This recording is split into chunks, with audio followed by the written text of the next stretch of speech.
Assalamualaikum warahmatullahi wabarakatuh. Perkenalkan, saya Wagi Suratman dari Prodi Akuntansi Syariah, Fakultas Ekonomi dan Bisnis Islam, Universitas Islam Negeri Sultan Toha Saifuddin Jambi. Baiklah, kali ini saya akan menyelesaikan tugas PPL saya dengan menjelaskan perbedaan akuntansi syariah dan akuntansi konvensional. Oh ya, untuk informasi bahwa Prodi Akuntansi Syariah telah terakreditasi baik oleh Badan Akreditasi Nasional Perguruan Tinggi. Dan ini adalah Ketua Prodi Akuntansi Syariah Fakultas Ekonomi dan Bisnis Islam, Ibu Melia Embun Baining SEMEI. Baik, sebelum lanjut ke pembahasan tentang perbedaan akuntansi syariah dan akuntansi konvensional, kita masuk dulu ke perbedaan definisi. Baik. Untuk akuntansi syariah adalah suatu sistem atau teknik pencatatan, penggolongan, pelaporan, dan dapat digunakan dalam mengambil keputusan ekonomi atau perusahaan dengan menggunakan prinsip-prinsip yang terkandung dalam nilai-nilai Islam. Sedangkan pengertian akuntansi konvensional secara umum adalah suatu metode mengolah informasi keuangan dan menyajikannya agar dapat digunakan oleh pihak yang berkepentingan terhadap hasil laporan tersebut. Akuntansi model konvensional ini bisa dibilang adalah sistem akuntansi yang paling banyak digunakan oleh masyarakat umum. Selanjutnya kita masuk di perbedaan akuntansi syariah dengan akuntansi konvensional. Baik, perbedaan akuntansi syariah dan akuntansi konvensional ini saya rangkap kepada 5 perbedaan. Yang pertama, perbedaan prinsip. Yang kedua, perbedaan tujuan. Yang ketiga, perbedaan modal. Yang keempat, perbedaan konsep. Dan yang terakhir, perbedaan dari segi manfaat. Perbedaan prinsip. Prinsip akuntansi syariah. Yang pertama, prinsip pertanggungjawaban. Setiap hal yang harus dilakukan oleh manusia harus dipertanggungjawabkan. Secara konkret, transaksi yang dilakukan seorang pebisnis harus dipertanggungjawabkan di hadapan Allah maupun di hadapan manusia. Yang kedua, prinsip keadilan. Prinsip keadilan memiliki 2 pengertian. Yang pertama, keadilan yang berkaitan dengan moral. Yang kedua, bersifat lebih fundamental dan berpijak pada nilai-nilai syariah dan moral Islam tentunya. Prinsip kebenaran. Prinsip kebenaran adalah menciptakan keadilan dalam mengakui, mengukur, dan melaporkan transaksi ekonomi. Sedangkan prinsip akuntansi konvensional, akuntansi kapitalis dibangun berdasarkan landasan pikir sekuler, terkonstruksi sebagai ilmu yang berbasis nilai, sehingga satu-satunya landasan adalah rasional, tanpa memiliki dimensi teologis, ketauhidan, serta moral. Selanjutnya, perbedaan tujuan. Pada tujuan akuntansi syariah, yang pertama, bertujuan perlindungan harta atau hifzul mal. Yang kedua, eksistensi pencatatan ketika ada perselisihan. Jadi, kalau adanya eksistensi pencatatan ketika ada perselisihan, kita memiliki bukti yang konkret karena setiap perselisihan dicatat dengan baik dan benar. Yang ketiga, dapat membantu dalam mengambil keputusan. Yang keempat, menentukan hasil-hasil usaha yang akan dizakatkan. Yang kelima, menentukan dan menghitung hak-hak yang berserikat. Yang keenam, menentukan imbalan, balasan, dan sanksi.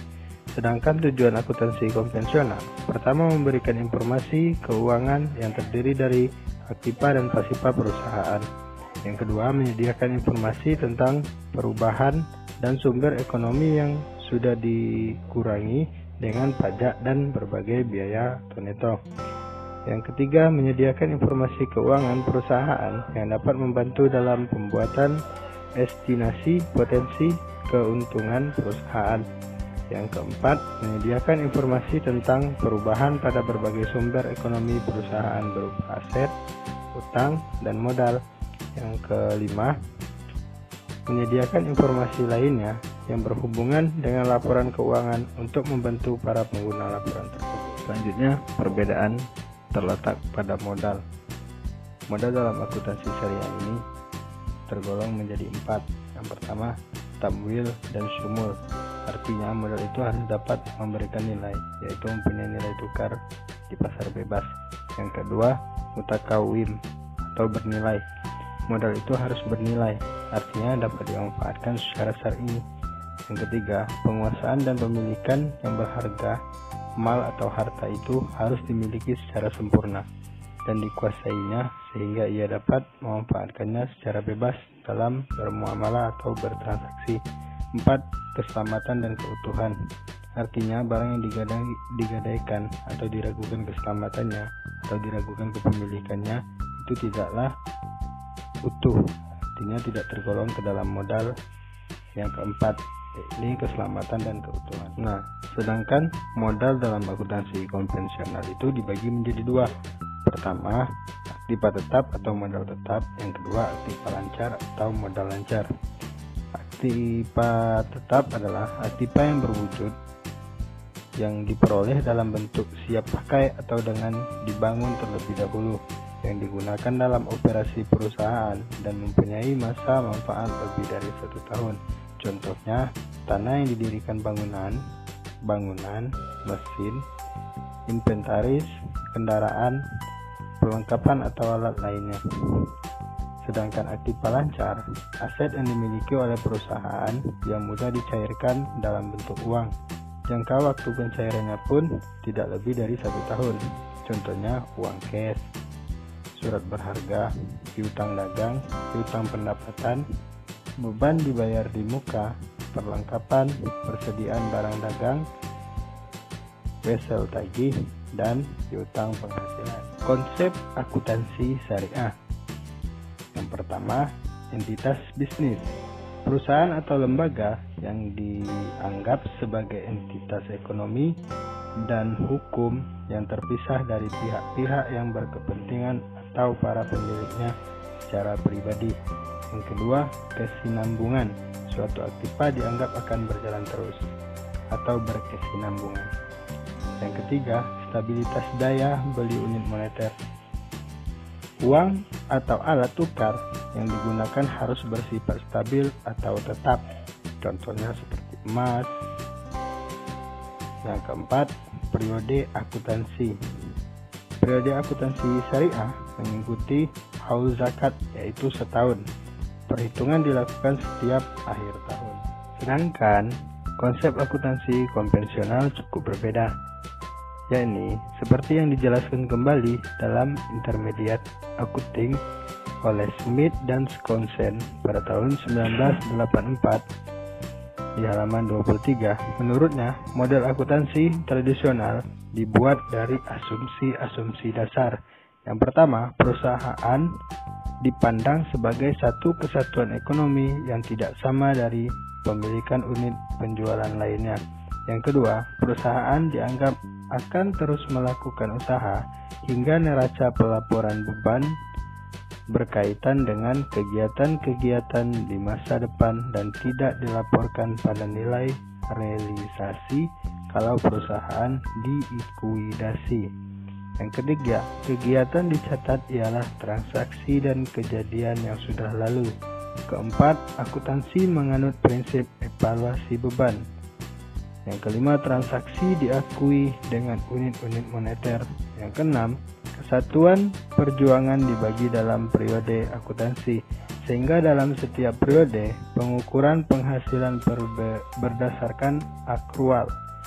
7. Konservatif, yaitu kalau dalam pelaporan terdapat dua alternatif, perusahaan menentukan alternatif yang dimiliki manfaat paling sedikit bagi modal pemilik. Jadi perbedaan terakhir itu terletak pada manfaat. Untuk manfaat akuntansi syariah, yang pertama memberikan pemahaman dan kesadaran bahwa Al-Quran merupakan kitab suci yang memang benar-benar diturunkan oleh Tuhan semesta alam, yaitu Allah Subhanahu wa Ta'ala, melalui perantaranya di bumi, yaitu Nabi besar Muhammad SAW, karena sangat komplit, relevan, dan segala bidang dan dapat dibuktikan kebenarannya. Yang kedua, meningkatkan iman dan takwa kepada Allah dan Rasul-Nya. Yang ketiga, menegakkan perintah Allah dan sunnah Rasul yang berarti surga. Yang keempat, sarana untuk berjihad menegakkan kebenaran.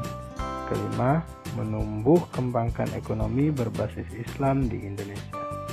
Selanjutnya, manfaat akuntansi konvensional. Yang pertama, menghemat waktu dan biaya, meningkatkan visibilitas keuangan, meminimalkan kesalahan, meningkatkan manajemen aset dan inventaris, menyediakan Anda data real time, meningkatkan proses pengambilan keputusan, dan memberikan Anda fleksibilitas. Dari perbedaan-perbedaan yang telah saya sampaikan tadi, maka kita dapat simpulkan bahwa akuntansi syariah dan akuntansi konvensional itu tidak sama, namun sama-sama berfungsi sebagai pencatatan transaksi atau kegiatan ekonomi lainnya.